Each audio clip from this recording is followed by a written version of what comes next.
Good morning, happy Monday. எல்லாருக்கும் இனிய காலை வணக்கம். காலையில் ஆஃபீஸ்க்கு போக ரெடி ஆகிட்டீங்க இல்லையா? ட்ரெஸ்லாம் பண்ணிட்டீங்க. உங்களுக்கு பிடிச்ச ட்ரெஸ் போட்டிருக்கீங்களா, இல்லை மற்றவங்களுக்காக நீங்கள் ட்ரெஸ் பண்ணுறீங்களா? நம்ம சொசைட்டி எப்படி பார்க்கணும்னு நினச்சி அதுக்கேற்ற மாதிரி நீங்கள் வாழ்ந்துட்டுருக்கீங்களா? ஒரு சின்ன ஒரு ஒரு ஒரு ஒரு சம்பவத்தோடு ஆரம்பிப்போமே. ஆஃபீஸுக்கு போகிறீங்க, உங்கள் பாஸ் ஏதோ ஒரு மொக்க ஜோக் சொல்கிறாரு. யாருக்குமே சிரிப்பு வரல, ஆனால் நீங்கள் விழுந்து விழுந்து சிரிக்கிறீங்க. எதுக்காக?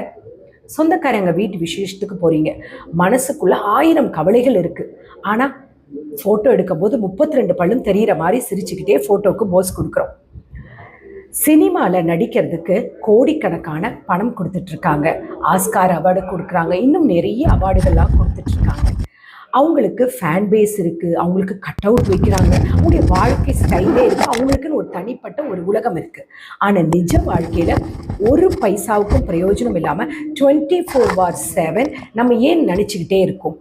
இது சூழ்நிலையாலையா, இல்லை பிழைப்புக்கான கட்டாயமா, இல்லை மற்றவங்க நம்மளை பற்றி என்ன நினச்சிருவாங்க, அவங்கக்கிட்ட நல்லவன்னு பேர் எடுக்கணுன்றதுக்காகவா? இன்னைக்கு அந்த முகமூடிகளை பற்றி தான் நம்ம ஒன்று ஒன்றா பேச போகிறோம். ஏன்னா நம்ம நிஜ வாழ்க்கையில் நம்ம ஒரு நடிகர்களாக தான் வாழ்ந்துட்டுருக்கோம் இல்லையா? ஃபஸ்ட்டு நம்ம ஏன் நடிக்கிறோம்? அதுக்கு முக்கியமான காரணம் என்ன தெரியுமா? பயம், ஃபியர் ஆஃப் ரிஜெக்ஷன்னு சொல்லலாம். உண்மை என்னென்னா, நான் உண்மையாக இருந்தால் இந்த சொசைட்டி என்னை ஏற்றுக்குமான்ற ஒரு பயம். உதாரணமாக, ஒரு குடும்பத்தில் ஒரு ஃப்ரெண்ட்ஸ்குள்ளே நமக்கு ஒரு விஷயம் பிடிக்கலனாலும் நம்ம என்ன பண்ணுறோம்? நம்ம பிடிச்சிருக்குன்ட்டு நம்ம போய் சொல்லி அதை அட்ஜஸ்ட் பண்ணிவிட்டு நம்ம இருக்கோம் இல்லையா? எதுக்காக? நம்மளை தனியாக அவங்க ஒதுக்கிடுவாங்களோன்ற ஒரு பயம். ரெண்டாவது, நல்லவன்ற ஒரு போலி பட்டம், அதாவது என்ன சொல்ல, சோஷியல் வேலிடேஷன். அதாவது அதுக்காக நம்ம என்ன பண்ணுறோம்னா, சமூகம் வந்து நமக்கு ஒரு சொசைட்டி வந்து ஒரு சில ரூல்ஸ், கோவப்படக்கூடாது, எப்பவும் பாசிட்டிவாக இருக்கணும், எல்லாரையும் திருப்திப்படுத்தணும். இந்த குட் பாய் குட் கேர்ள் இமேஜை காப்பாற்றுறதுக்காக பாதி வாழ்க்கையை நம்ம நடிப்பிலேயே செலவழிச்சிடும். மனசுக்குள்ளே வெறுப்பு இருந்தாலும் விரக்தி இருந்தாலும், ஆனால் வெளியில் சிரிச்ச மூஞ்சியோடு பேசிகிட்டு இருக்கோம் இல்லையா?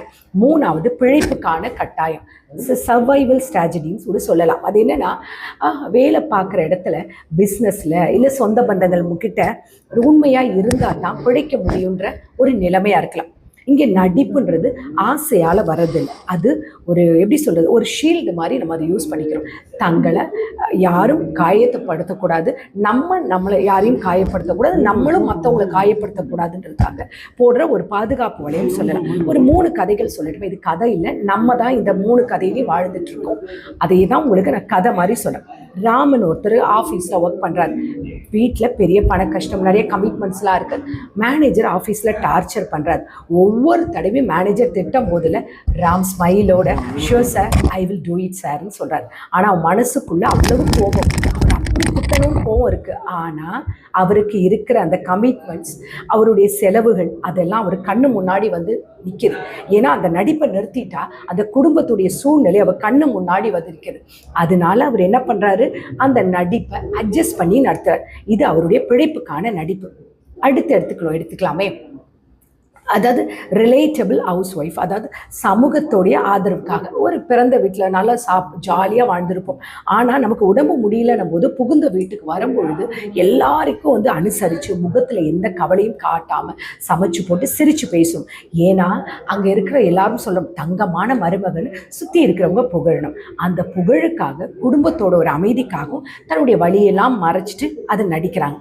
அது வந்து என்ன சொல்லலாம்னா, ஒரு அங்கீகாரத்துக்கான நடிப்பு. மூணாவது, ஜெயிக்கிற மாதிரி காட்டுறது, அது என்ன சொல்லலாம், ஒரு ப்ரைட் மாஸ்க். புரியுதா? சொந்தக்காரங்க நண்பர்கள் முன்னாடி நம்ம தோத்துக்கிட்டோம்னு காட்டக்கூடாது. எப்படியாவது கடன் வாங்கியாவது ஃப்ரெண்ட்ஸ் கிட்ட நல்ல ட்ரெஸ் போட்டு கெத்தா வந்து நான் ஒரு பெரிய ஆள் அப்படின்னு காட்டுறது. உள்ளுக்குள்ளே கடன் சுமையை அழுத்தினாலும் வெளியில் நான் ரொம்ப ஹாப்பி அப்படின்ற மாதிரி நடிக்கிறது. இந்த மானத்தை காப்பாற்றுறதுக்கு ஒரு வகையான ஒரு நடிப்பு. இப்போ இந்த நடிப்பினால் ஏற்படுற கான்சிக்வன்சஸ் அப்படின்னு சொல்லுவோம் இல்லையா, ஆபத்தான விளைவுகள். ஃபஸ்ட்டு வந்து என்னென்னா, சுய அடையாளத்தை இழக்கிறது, லாஸ் ஆஃப் இது வந்து செல்ஃப் ரெஸ்பெக்ட். அதாவது மற்றவங்களுக்காக வாழணும், மற்றவங்களுக்காகவே நடித்து ஒரு கட்டத்தில் தனியாக உட்காரும்பொழுது நிஜமாக நம்ம யாருன்றது நமக்கே மறந்து போயிடுது. புரியுதா? நமக்கே நம்மளை பிடிக்காமவா அப்படின்ற ஒரு கொஸ்டின் நமக்குள்ளே வந்துடுது. அப்புறம் மன உளைச்சல், தனிமை. எப்படி சொல்கிறது, எமோஷ்னல் எக்ஸாஷன் ஆர் லோன்லினஸ்ன்னு சொல்லலாம். உடம்பால் உழைச்சா நம்ம உடனே தூங்கும்போது சரியாக தூக்கம் வந்துடும். ஆனால் மனசால் பொய்யா வாழும்போது ராத்திரி தூக்கம் வராது. நம்மளை சுற்றி 1000 பேர் இருக்கலாம், ஆனால் அவங்க எல்லாருக்கும் உங்கள் முகமூடியை பார்த்து வந்த உறவுகள். அதனால உண்மையான அன்போ நம்மளுடைய உண்மையான ஒரு அரவணைப்போ நமக்கு வராது. அந்த உணர்வு நமக்கு தெரியும் பொழுது நம்ம பயங்கரமான ஒரு தனிமை உணர்வு ஆரம்பிச்சிடும். அடுத்து உள்ளுக்குள்ளே ஒரு உறுத்தல் வந்துக்கிட்டே இருக்கும். சரி, இப்போ இதுக்கெல்லாம் என்ன தான் பண்ணலாம்? ஷேக்ஸ்பியரோட ரொம்ப அழகாக சொல்லியிருப்பார், உலகம் என்பது ஒரு நாடக மேடை. நம்ம எல்லாருமே அதில் வெறும் நடிகர்கள். புரியுதா? அது 100க்கு 100 உண்மைதான். நம்ம ஆஃபீஸில், சமூகத்தில், சொசைட்டியில் சில சூழ்நிலைகளால் நம்ம பிழைப்புக்காக நடிக்கணும். ஆனால் யோசிச்சு பாருங்கள், மேடை நாடகம் முடிஞ்ச பிறகு அந்த நடிகர்கள் அந்த மேக்கப்பை கழட்டாமல் இருந்தால் அது ஆபத்து தானே இல்லையா? நாமளும் அப்படி தான் வாழ்ந்துட்டுருக்கோம். நாடகம் முடிஞ்ச பிறகும், அதாவது வீட்டுக்கு வந்த பிறகும், நம்ம நெருங்கிய சொந்தங்கள் கிட்ட கூட நம்ம உண்மையாகவே இருக்கிற நபர்கள் கிட்ட கூட நம்ம அந்த முகமூடியை கழட்டாமல் நடிச்சுக்கிட்டே தான் இருக்கோம். தயவு செஞ்சு ஒன்றே ஒன்று மட்டும் புரிஞ்சுக்கோங்க, இந்த உலகம் உங்களை எப்படி பார்க்கணும்னு நீங்கள் நினைக்கிறீங்களோ அப்படி வாழ்கிறது வாழ்க்கை கிடையாது. நீங்கள் உண்மையாக எப்படி இருக்கணும் அப்படியே இருங்க. அதுதான் உண்மையான வாழ்க்கை. அதுதான் உங்களுக்கு உண்மையான சந்தோஷம் கொடுக்கும். உங்களை உண்மையான நேசிக்கிற உறவு உங்கள் பணத்தையோ உங்களுடைய வெளிப்பூச்சியோ பார்த்து வரமாட்டாங்க. உங்ககிட்ட இருக்கிற குறைநிறைகளோட உங்களை அப்படியே அக்செப்ட் பண்ணிப்பாங்க. அப்படிப்பட்ட மனிதர்கள் உங்கள் வாழ்க்கையில் இருக்கலாம். அப்படிப்பட்டவங்கள அவங்க முன்னாடியாவது நீங்கள் உங்கள் முகமூடியை கழட்டி வச்சுட்டு உங்கள் மாஸ்கை கழட்டி வச்சுட்டு இருங்க. ஒருவேளை உங்கள் மனைவியாக இருக்கலாம், உங்கள் கணவராக இருக்கலாம், நண்பராக இருக்கலாம், உங்கள் பிள்ளைகளாக இருக்கலாம், ஒன்று தாய் தாப்பனாக இருக்கலாம், இல்லை ஏதே ஒரு உறவு நீங்கள் நேசிக்கிற ஏதாவது ஒரு இருக்கலாம். அவங்க யாராவது ஒருத்தர்கிட்டயாவது உண்மையா இருங்க. இன்னைக்கு நைட்டு நீங்க தூங்கும் பொழுது, தூங்க போறதுக்கு முன்னாடி நேராக ஒரு 5 நிமிஷம் உங்களுக்காக ஒதுக்குங்க. உங்க தூங்குனதுக்கு அப்புறம் அந்த அமைதியான நேரத்தில் ஃபோனை ஓரமாக வச்சுட்டு உங்கள் முகம் பாத்ரூம்குள்ளே போங்க. அந்த கண்ணாடியோ இல்லை உங்கள் அறைக்குள்ளே இருக்கிற கண்ணாடி கிட்ட போய் நின்றுட்டு அந்த ரூம் லைட் அடிச்சுட்டு அந்த மெல்லிய வெளிச்சத்தில் உங்களை நீங்கள் டைரெக்டாக பாருங்கள். அங்கே நிற்கிறது யார்? காலையில் ஆஃபீஸில் மேனேஜர்கிட்ட நடித்து ஃபேக்காக சிரித்த அந்த நபரா? மற்றவங்களை சந்தோஷத்தை கொடுக்கணும்னு சொல்லிட்டு கஷ்டப்பட்டு உழைச்சி தன்னுடைய கஷ்டங்களெல்லாம் மனசு வச்சு அந்த மருமகளா? இல்லை ஃபேக்காக ஸ்மைல் பண்ணி இன்ஸ்டாகிராமில் நிறையா பேர் பார்க்கணும், சோஷியல் மீடியாவில் நிறையா பேர் பார்க்கணும்னு நடித்த அவங்களா? எவ்வளோ கஷ்டங்களை வச்சுக்கிட்டும் மற்றவங்க முன்னாடி கெத்தா, சொந்தக்காரங்க முன்னாடி நான் ரொம்ப வசதி அப்படின்னு கெத்து காட்டி கடன் வாங்கி நடிச்சிட்டு இருக்க அந்த நபரா? அந்த நபர் யாருமே நீங்கள் இல்லை. அந்த கண்ணாடி முன்னாடி நிற்கிது உங்கள் முகத்தில் அந்த நிற்கிற அந்த போலி சிரிப்பை கைட்டி விழிச்சிட்டு நீ உங்கள் மனசுக்குள்ள இருக்கிற பாரத்தையும் கவலையும் ஏமாற்றத்தையும் யாருக்கிட்டையும் தெரியாமல் அந்த கண்ணாடி முன்னாடி கத்தி அழுதுருங்க. சரி, அது தப்பே கிடையாது. உங்ககிட்ட நீங்களே பேசுங்க, சாரி, நான் மற்றவங்கக்கிட்ட நல்ல பேர் வாங்கணுன்றதுக்காக உங்களை எத்தனை நாளாக நான் உன்னை ரொம்ப கஷ்டப்படுத்திட்டேன். என்னுடைய உண்மையான வழிகளை, உன்னுடைய உண்மையான ஆசைகளை நான் கஷ்டப்படுத்திட்டேன்னு உங்ககிட்டயே நீங்கள் சாரி சொல்ல கற்றுக்கோங்க. யோசிச்சு பாருங்கள், இந்த உலகத்தில் 800 கோடி மக்கள் இருக்கலாம், ஆனால் கடைசி வரைக்கும் உங்கள் கூட வாழ்கிறது நீங்கள் மட்டும்தான் இருக்கு. நீங்கள் உங்களையே ஏமாற்றிக்கிட்டா அப்புறம் உங்கள் வாழ்க்கையில் என்னங்க இருக்க அர்த்தம்? மற்றவங்க உங்களை ஹீரோன்னு நினைக்கிறதுக்காக நீங்கள் தினமாக மேடை நாடகம் ஆடிக்கிட்டே இருக்க போகிறீங்களா? சில இடங்களில் தோற்று போனால் பரவாயில்ல, சில பேருக்கு நம்மளை பிடிக்காமல் போனாலும் பரவாயில்ல, நம்ம ஏழைன்னு 4 பேர் சொன்னாலும் பரவாயில்லைங்க. ஆனால் நம்மளாக வாழணும்.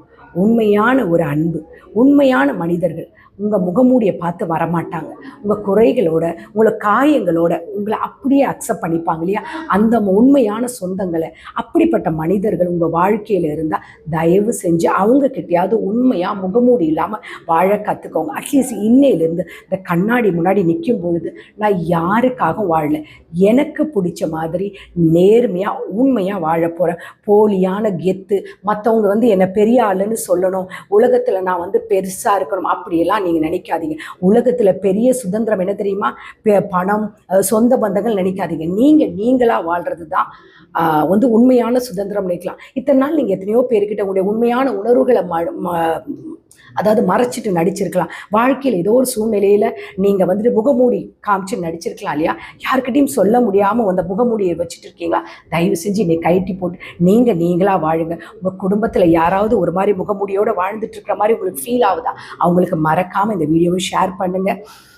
மறக்காமல் நம்ம சேனலையும் சப்ஸ்கிரைப் பண்ணுங்கள். இனிமே எந்த முகமூடியோ இல்லாமல் நடிப்பு உலகம்லாம் வேண்டாம். நீங்களாக வாழுங்க, சந்தோஷமாக இருங்க. நம்மளாக வாழ்கிறது தான் நம்மளுடைய நிஜமான ஒரு ஐடென்டிட்டி. புரியுதுங்களா? இந்த நாள் உங்களுக்கு இனிய நாளாக இருக்கிற கடவுளை வேண்டிக்கிறேன். Take care, bye, love you all.